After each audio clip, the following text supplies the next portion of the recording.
Hello सभी के लिए वहाँ पे चालू कर दिया क्या? नमो बुद्धाय, जय भीम। आज 7 मई को त्रिगुणी वैशाख पूर्णिमा है। यह पूरे विश्व में, पूरे ब्रह्मांड में यह एक अद्भुत संयोग है कि तथागत गौतम बुद्ध साहब का जन्म भी वैशाख पूर्णिमा के दिन हुआ था। बोधिसत्व की प्राप्ति भी वैशाख पूर्णिमा के दिन हुई थी। महापरिनिर्वाण भी वैशाख पूर्णिमा के दिन हुआ था। तो यह पूरे विश्व में कह लो, पूरे ब्रह्मांड में कहो, यह एक अद्भुत संयोग है, एक चमत्कारिक संयोग है। ऐसा किसी के साथ नहीं हुआ है।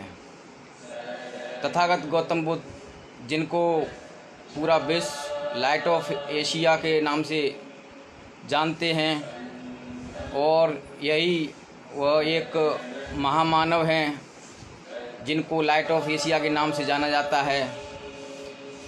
और विदेशों में तथागत गौतम बुद्ध के देश के नाम से भारत को जाना जाता है। हमारे पीएम साहब भी जब विदेशी धरती पर जाते हैं तो कहते हैं कि मैं बुद्ध की धरती से आया हूँ। तो अब आप समझ गए होंगे कि Tathagata Gautam Buddha light of Asia का विदेशों में क्या इम्पोर्टेंस है, क्या महत्व है। और हम सभी धम्म प्रेमियों को, उपासक उपासिकाओं को से निवेदन करते हैं कि आज ये त्रिगुणी वैशाख पूर्णिमा है, सभी लोग धूमधाम से मनाएं और मनाना भी चाहिए, क्योंकि हमारे देश का नाम जो विदेशों में है वो तथागत गौतम बुद्ध के नाम से पहचान सबसे ज़्यादा है। तो इसी तारतम्य में आज का दिन हमारे लिए, बुद्ध धम्म प्रेमियों के लिए, समस्त देशवासियों के लिए, समस्त विश्व की मानव जाति के लिए बहुत बड़ा दिन है, क्योंकि तथागत गौतम बुद्ध ने हमेशा ही मानव कल्याण की बात की है।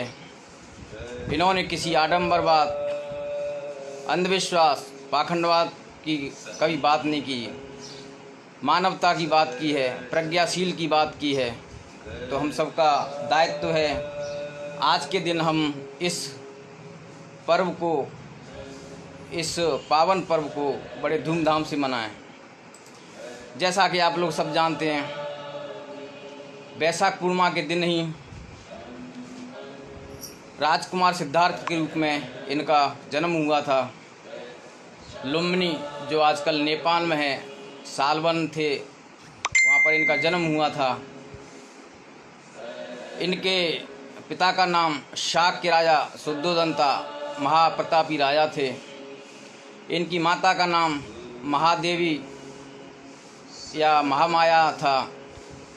और जैसा कि अपन जानते हैं, सिद्धार्थ का जन्म होने के 7 दिन बाद भी ही महामाया देवी जी की मृत्यु हो गई थी। तो महामाया देवी ने अपनी बहन से बोला, इनकी बहन थी गौतमी प्रजापति जी, कब इस राजकुमार की लालन पालन की आपकी जिम्मेदारी है। तो इनका जन्म 563 ईसा पूर्व लुम्बिनी वन है, जो आजकल नेपाल में, वहाँ पर हुआ था। और सिद्धार्थ जी की शादी राजकुमारी यशोधरा से हो गई थी। इनके एक सुपुत्र भी थे, इनका नाम राहुल था। तो यह एक अद्भुत संयोग है। सिद्धार्थ जी को बोध गया में बट वृक्ष, पीपल के पेड़ के नीचे बोधिसत्व की प्राप्ति हुई थी। तो आज के दिन से जब इनकी बोधिसत्व की प्राप्ति हो गई तो सिद्धार्थ जी बोधिसत्व कहलाने लगे। लाइट ऑफ एशिया, एशिया महाद्वीप के चमकते सितारे बन गए। तथागत गौतम बुद्ध साहब का, जैसा कि बताया, जन्म भी वैशाख पूर्णिमा के दिन हुआ था। बोधिसत्व की प्राप्ति भी वैशाख पूर्णिमा के दिन हुई थी। और यह एक अद्भुत संयोग है कि वैशाख पूर्णिमा के दिन ही कुशीनगर में तथागत जी को महापरिनिर्वाण की प्राप्ति हुई थी।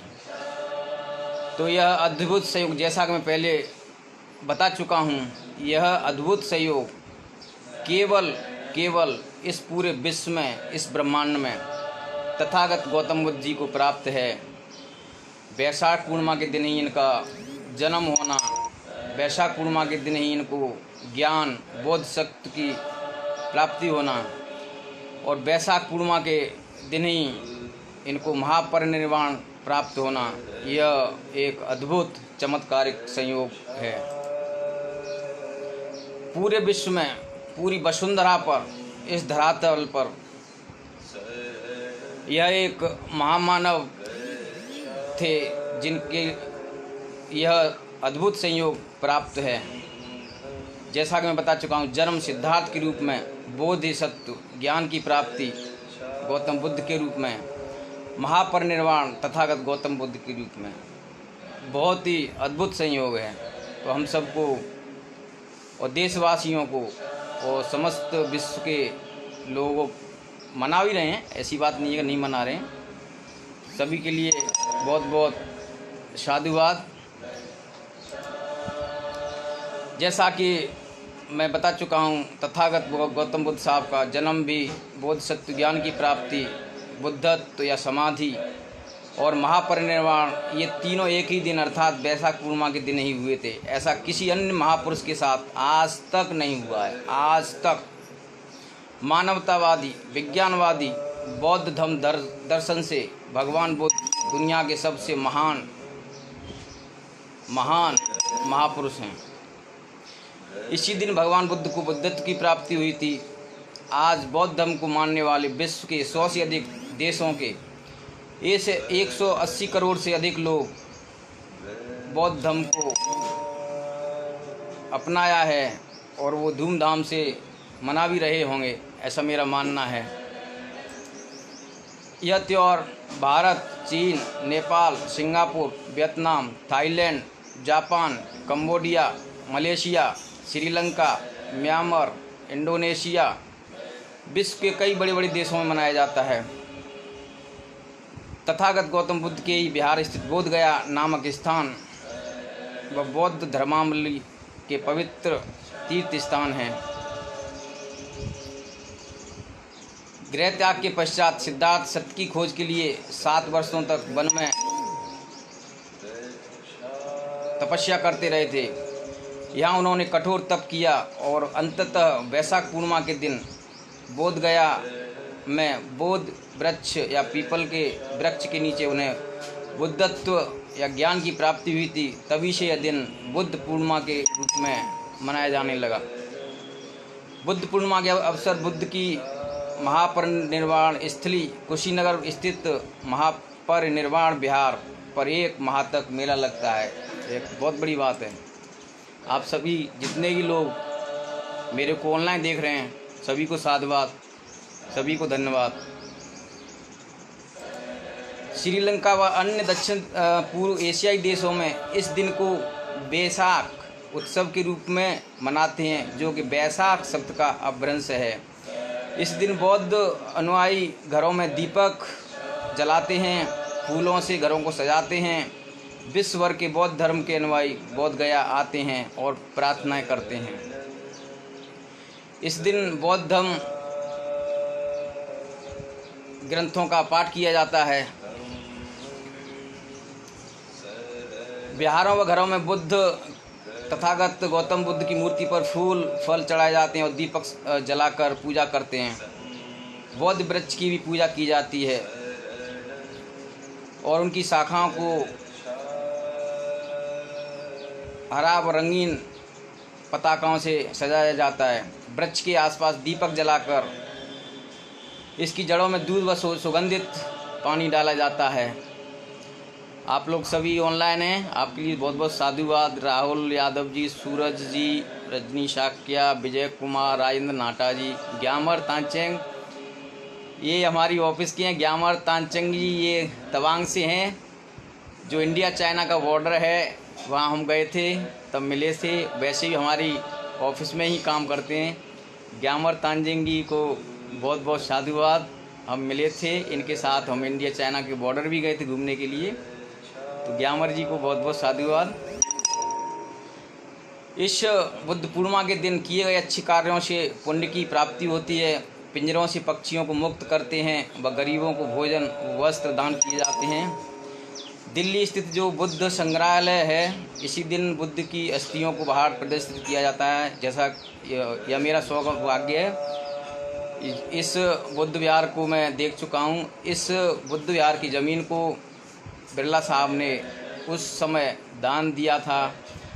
हम बिरला साहब को बहुत बहुत साधुवाद देते हैं। उन्होंने एक बहुत ही पुण्य का कार्य किया था कि दिल्ली स्थित पॉश एरिया में एक बौद्ध संग्रहालय स्थित है। आप लोगों से निवेदन करूंगा कि आप भी वहां पर जा सकते हैं, देखना चाहिए। ये हमारे लिए बहुत बड़े गौरव की बात है कि तथागत जी का जन्म भारत में हुआ था, जो आजकल नेपाल में है, लेकिन इनके महापरिनिर्वाण तो भारत में ही हुआ था। और भारत का जो नाम है, भारत की जो पहचान है, तथागत गौतम बुद्ध के दम से है। और आप लोगों ने मेरे को ऑनलाइन देखा, सभी के लिए बहुत बहुत साधुवाद। आप लोगों से निवेदन है कि परिवार सहित आज के दिन घरों में दीप जलाएं, फूल मालाओं से सजाएं। तथागत गौतम बुद्ध साहब की देशनाओं को, आजकल तो ऑनलाइन का ज़माना है, आप ऑनलाइन मोबाइल पे नेट से भी देख सकते हैं। उनके बारे में पढ़ें और दूसरों को भी बताएं।